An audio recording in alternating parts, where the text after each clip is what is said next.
Today I'm going to show you how to make this festive apron using sublimation, but you can make an apron for whatever season you want. If you're just getting started on your journey with sublimation, this is a great first project. I'm going to be using my Epson SureColor F170 printer today, and I'll be showing you how to design on Canva, and then we'll press our design to our material. If you're just meeting right now, hi, my name is Nisha. Welcome to Little Craft Nest. The apron I'll be using today is 100% polyester. My mom actually picked it up for me at a warehouse sale, but you can find similar aprons on Amazon as well, and I'll link some of those down below in the description. For our project today, you'll also need a sublimation printer with sublimation ink and sublimation paper, as well as a heat press. Let's jump onto the computer and start designing. Canva.com is a free program, so if you haven't signed up for an account yet, make sure you do that. Now, there is a pro subscription. I do have Canva Pro and I highly recommend it, but if you don't, you can still do this project using the free version of Canva. We're gonna start off by going up to the top and click on Create a Design, and then go down to the bottom and click on Custom Size. I'm using letter size sublimation paper in my printer, so I'm gonna size this to 8.5 by 11. So before you change your width and height sizes under unit, make sure you change that from pixels to inches, and then we can type in 8.5 by 11, and then click Create New Design. Now, I want to put some Christmas cookies on this apron, so we're gonna go over to the left-hand side and click on Elements, and I'm gonna type in Joy Cookies.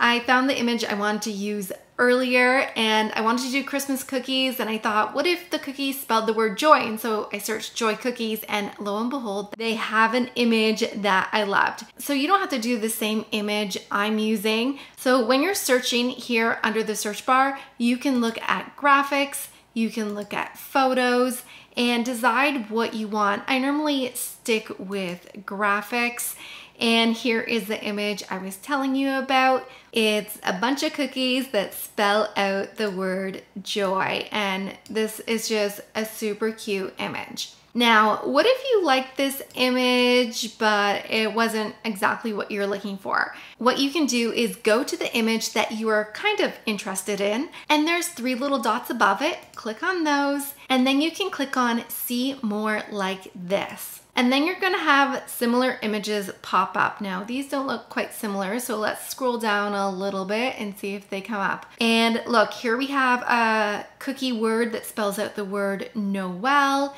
We have another joy one in different colors, and then there's similar looking cookies here. So that's always a fun way to look for other items that are similar to something you kind of have your eye on. Now, this image here, you can also change the color. As you can see above here in the panel, we've got 4 different colors. Now, you can't do this with every image. You wouldn't be able to do that with photos or something like super detailed. So if I were to pick this gnome, for example, and put this on my page, you'll notice that there's no color circles up above, so that means we can't change the color. I'm gonna delete this gnome here and click back on the word joy. So I can click on that first green color there, and if I didn't like that color, I could change it to whatever I want. You can change it to one of these default colors, or you can click on the color wheel with the plus sign and choose any color you want. And you can play around with the colors of your image. Now, I like the original color that it was, so I'm gonna click back on that green because I really like the colors that were chosen for me. So you can click on any of these color circles and edit the color. Now, if you're wondering what the size of the image here is, what you can do is click on Position, and then under Arrange, make sure that is selected, go down to the bottom under Advanced, and it will tell you how wide and how high your image is. So it's always wise to measure whatever you're putting your design on first, so you know how much space your image will take up on your blank. So you could change your width right here if you wanted to, or you can select your image, you can stretch it out or shrink it down until you get to the size that you want. So mine's at 8.32 inches and that looks good to me, so I'm gonna keep it there. Now, I thought it would be fun to also put some cookies on the bottom of the apron. So let's go back over to Elements, and you'll see right at the top under Elements, we have recently used, so we still have our Joy cookie there. I'm gonna click back on those 3 dots there and go back to See More Like This. And I'm gonna scroll down, and right here we have the exact same cookie that is in the word joy. So I'm gonna add this to our canvas. Let's make this a little bigger. I want it to be relatively the same size as this cookie here. So I've measured the bottom of my apron, and it looks like I could put about 5 cookies down at the bottom of my apron. So I'm gonna duplicate this cookie here. So right above the cookie, we can click on that button with the plus sign. It says duplicate when you hover over it. Click on that. We're going to move that to the side. And now it doesn't look like I'll be able to get any more on this page. So I want another blank page.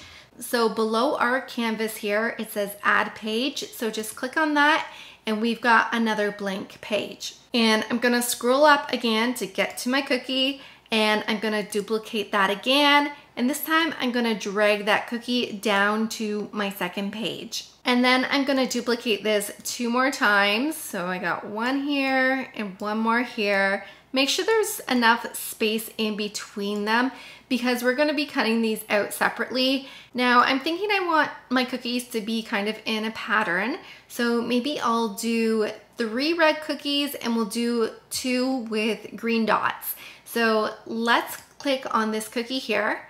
I'm gonna go up to the top and click on that red color circle, and we're gonna change that to the green. And this is the same green that you'll see here in the word joy because it's showing all the colors here that are on my page. So it's easy to select matching colors. So let's click on another cookie. My red circle is selected, and we're gonna change the red to green. Now, I want to add something below the word joy here. Let's do joy to the world, just to add something else to this as well. I'm gonna scooch down these cookies here so I've got some room, and I'm gonna go over to text on the left-hand side, and we're gonna click on add a text box.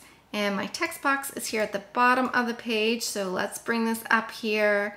Gonna stretch this out to make it bigger, and then I'm gonna write to the world, and let's change the font on that. So I'm gonna highlight my text and go up to the top here. Right now Canva Sans is selected, and you can click on the font. You can scroll through the font, see what you want. There are so many different fonts to use. Now, if the font has a little crown beside it, that means it's a Canva Pro font, meaning you can only use that font if you have Canva Pro. If there's no crown beside it, it's totally free for you to use. And that's the same thing for the images as well, which I forgot to point out. If there's a crown beside the image, it means you can use it if you have the Canva Pro subscription.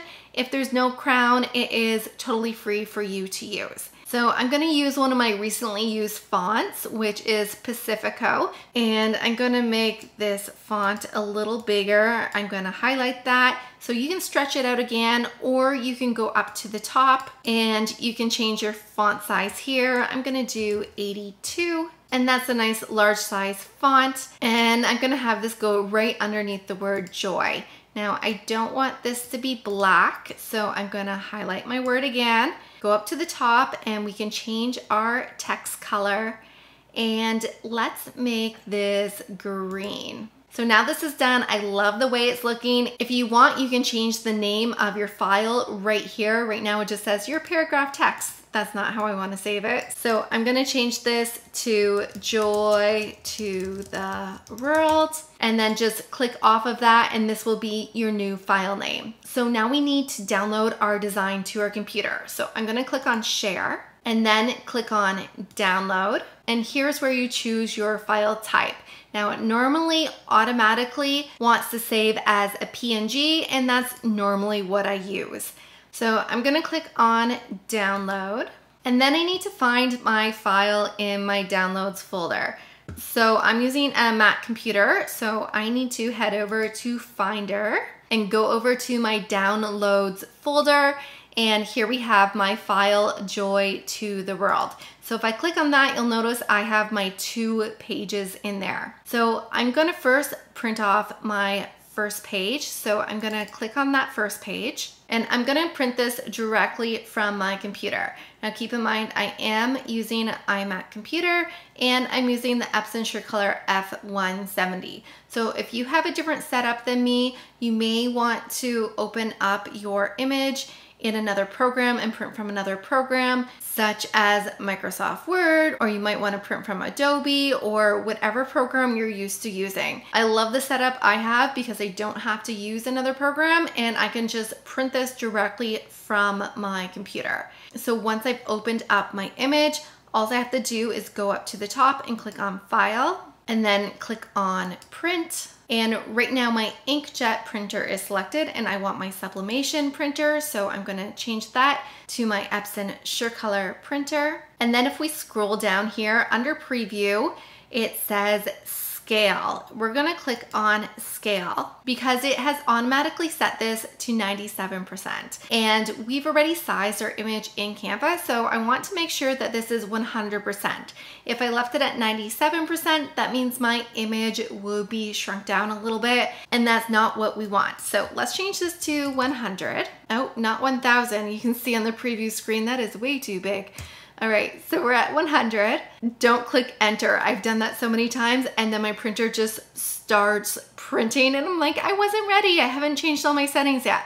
So when you type in your scale size, when you type in 100, just click off somewhere.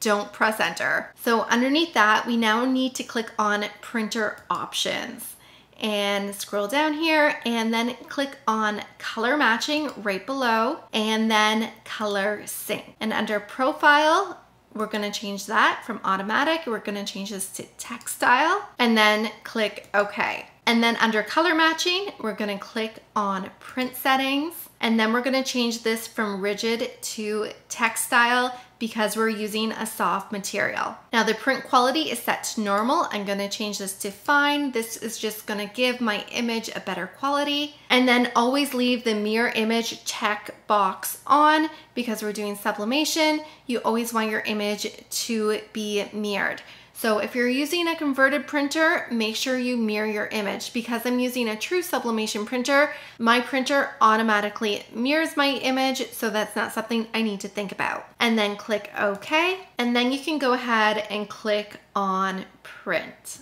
Once you've printed out both sheets of paper, you can cut in between your designs. Some people like to tear in between their designs instead of cut.